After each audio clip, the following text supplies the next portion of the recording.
എന്റെ മേഘട്ട, മഞ്ജുവിന്റെ താഴെയാണ് ഞാനെന്നറിഞ്ഞ ഉറപ്പായിട്ടും കരുണയും ബന്ധം പിരിയും. അതിനുള്ള സാധ്യത കൂടുതലാണടാ. അവര് പ്രതികാര ബുദ്ധിയോടെ നീങ്ങുന്നത്. ഇത് കണ്ണേട്ടന്റെ തീരുമാനമൊന്നുമല്ല. മഹാലക്ഷ്മിക്ക് അധികാരം കിട്ടിയതോടെ അവര് മഹാപ്രശ്നക്കാരിയെ വന്നിരിക്കുക. എടാ, മഞ്ജു ഞാൻ കരുതിയതിനേക്കാളും സമർത്ഥയാടാ. അതിനെക്കാട്ടിലും ബുദ്ധിമാനാണ് ആ സാഗർ. അവനാദ്യം നന്നായിട്ട് അഭിനയിച്ചു. അവളെ പറഞ്ഞ് ടെക്സ്റ്റൈൽസിൽ വിട്ടിട്ട് അവൻ വളയം പിടിക്കാൻ പോയി. ആരെ ആശ്രയിക്കാതെ ഞങ്ങൾ ജീവിക്കാൻ പോവാണെന്നുള്ളൊരു ധാരണ അവനങ്ങ് പരത്തി. എന്നിട്ട് ആ കണ്ണന്റെ വിശ്വാസം പിടിച്ചുപറ്റി. അതിന്റെ റിസൾട്ടാ ഇപ്പൊ കണ്ടുകൊണ്ടിരിക്കുന്നത്.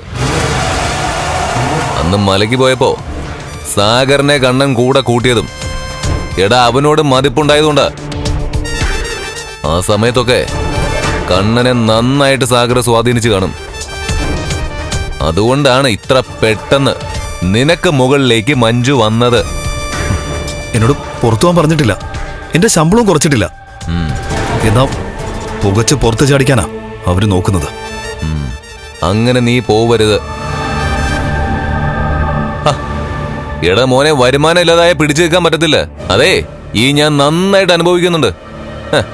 ജ്വല്ലറിയിൽ ഇരുന്ന സമയത്ത് കുറച്ച് അടിച്ചു മാറ്റിയതുകൊണ്ടാ ഇന്നും എനിക്ക് പിടിച്ചു നിൽക്കാൻ പറ്റുന്നത്. അതൊക്കെ കണ്ണടച്ച് തുറക്കുന്നതിന് മുമ്പ് അങ്ങ് പോവും. ഓരോരുത്തന്മാരെ കൊട്ടേഷൻ ഏൽപ്പിച്ച് തന്നെ ലക്ഷങ്ങളാ പോയിരിക്കുന്നത്. അതിന് പിന്നെ നിന്റെ അമ്മായിയച്ഛന്റെ സഹായം കൂടി ഉണ്ടായിരുന്നു. ഇനിയിപ്പോ കരുണ അവിടെ പോയി നിൽക്കുന്നുണ്ട്, അതും പ്രതീക്ഷിക്കണ്ട.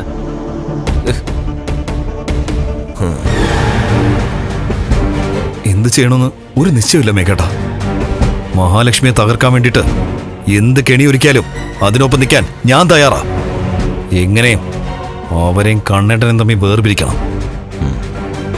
എടാ, ഒരു മനുഷ്യനെ കൊണ്ട് ചെയ്യാവുന്നതിനപ്പുറം ഞാൻ ചെയ്തതാ. എന്നാ ഈ മാർക്കോ എന്ന് പറയുന്ന ഒരുത്തൻ കൂടെ നടക്കുക. എടാ, അവൻ മനുഷ്യനാണോ ദൈവമാണോ എന്ന് ഇതുവരെ എനിക്ക് പിടികിട്ടിയിട്ടില്ല. എന്തായാലും ഒരു കാര്യം ഞാൻ ഉറപ്പിച്ച് പറയാം, മനുഷ്യനായി പിറന്ന ആർക്കും മാർക്കോയെ തട്ടിക്കളയാൻ പറ്റില്ല. ഇതിനോടകം അവനത് തെളിയിച്ചു കഴിഞ്ഞു. അങ്ങനെ നമ്മൾ ഭയപ്പെട്ടാ എല്ലാം നഷ്ടപ്പെടുകയുള്ളൂ മേഘേട്ട. നോക്കട്ടെ, ഒരവസരം നമുക്കായിട്ട് ദൈവം തന്നിരിക്കും. നീ ഏതായാലും കമ്പനിയിൽ നിന്നെ തരം താഴ്ത്തിയ കാര്യം കരുണയുടെ അടുത്ത് പറയണ്ട. അവരൊക്കെ ഇന്ന് ടൂറിന് പോയപ്പോ അതിന്റെ ചിത്രങ്ങൾ മഞ്ജുവാ എല്ലാവർക്കും അയച്ചു കൊടുത്തത്. അങ്ങനെയുള്ള അവൾ തന്നെ ഇതും പരസ്യപ്പെടുത്തിയാലോ? ഈ അങ്ങനെ പരസ്യപ്പെടുത്തരുതെന്ന് നമുക്ക് പ്രാർത്ഥിക്കാം. പിന്നെ എടാ, പ്രതാപൻ അങ്കിളിനെ ഞാൻ വിളിക്കുമ്പോ ബന്ധം പിരിയാതിരിക്കാൻ ശ്രദ്ധിക്കണമെന്നും പറയാം. നീ ധൈര്യമായിട്ടിരിക്കണ മോനെ. എത്രയും പെട്ടെന്ന് മഹാലക്ഷ്മിക്ക് ഒരു കെണി ഒരുക്കാൻ നമുക്ക്. എടാ, നമ്മൾ രണ്ടാളുവേ ഇപ്പൊ ഒരുപോലെയാ. നീ ബന്ധം പിരിഞ്ഞില്ലെങ്കിലും നിനക്ക് അവളെ നഷ്ടപ്പെട്ടതുപോലെയാ. അതൊക്കെ മറക്കാനൊരു ദിവസം വരും. മേഘന് മാത്രമുള്ളൊരു ദിവസം.